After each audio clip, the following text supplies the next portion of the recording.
the constitutional world looks different. Populist parties or populist movements have emerged, which defy more or less openly of constitutional democracy and undertake system transformations when they are successful and have won an election. There are a number of new democracies, but also for some older democracies, it is the case that we experience democratic backsliding. We saw something like that, something similar happening already in the first half of the 20th century. But there was a considerable difference between what is going on now. What we face today is not a wholesale rejection of democracy or an open revolution against the old system. Rather, what we see is a step-by-step transformation into more authoritarian systems in the name of democracy, even in the name of a veritable democracy as opposed against a degenerated democratic system. Populist movements or parties claim to represent the true will of the people or the will of the true people against corrupt elites who pursue only particular interests.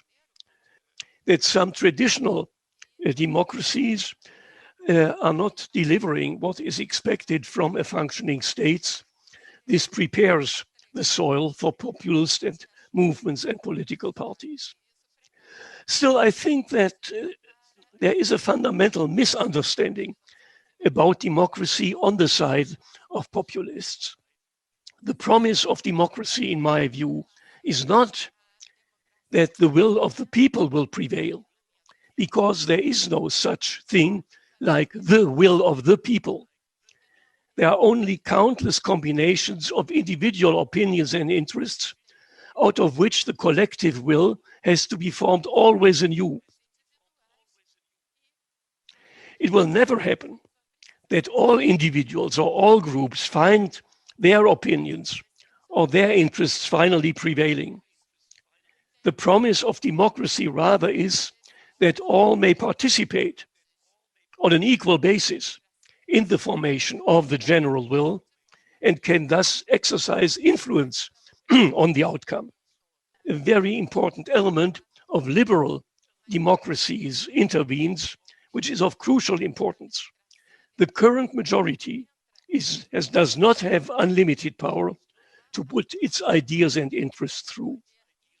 There are constitutional constraints that guarantee fundamental rights and that guarantee in particular that the majority, the current majority, may not deprive the minority of the chances to become a majority in the next election or in the next vote. Majorities in a functioning liberal democracy are always temporary majorities, and they may not use their means of state to perpetuate their rule and to definitely exclude the others from participating in the democratic process. Constitutional democracy was the winning ideology, the victorious ideology of the 20th century, having defeated all alternative projects that appeared over time. Communism, fascism, Nazism, military regimes, and religious fundamentalisms. At the turn of the 20th century to the 21st century, according to the Freedom House, 119 countries held free elections with universal suffrage. That even led Francis Fukuyama to write first his famous article and then the book talking about the end of history and celebrating that liberal democracy based on the rule of law, free market, individual freedoms, and the right of political participation was the culmination of the ideological evolution of humanity. The recent erosion of democracy is not attributable to the weapons of military leaders, but to the leadership of presidents and prime ministers that have been elected by popular vote. And gradually, as has been noted, brick by brick, the deconstruction of democracy after the elections starts its way with concentration of powers in the executive, curtailment of freedom of expression, persecution of opposition leaders, approval of new constitutions or constitutional amendments with abuse of power by the majorities, and packing the Supreme Courts or the constitutional courts with submissive judges. So after stating that democracy was the winning ideology of the 20th century, what I am pointing out here is that in this first quarter of the 21st century, something does not seem to be going well.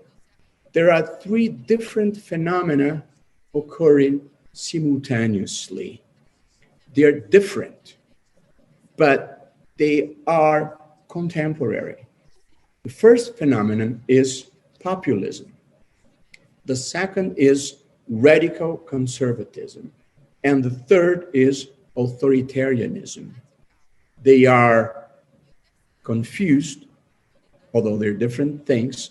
They're not confused, but when they come together, that's when the trouble starts.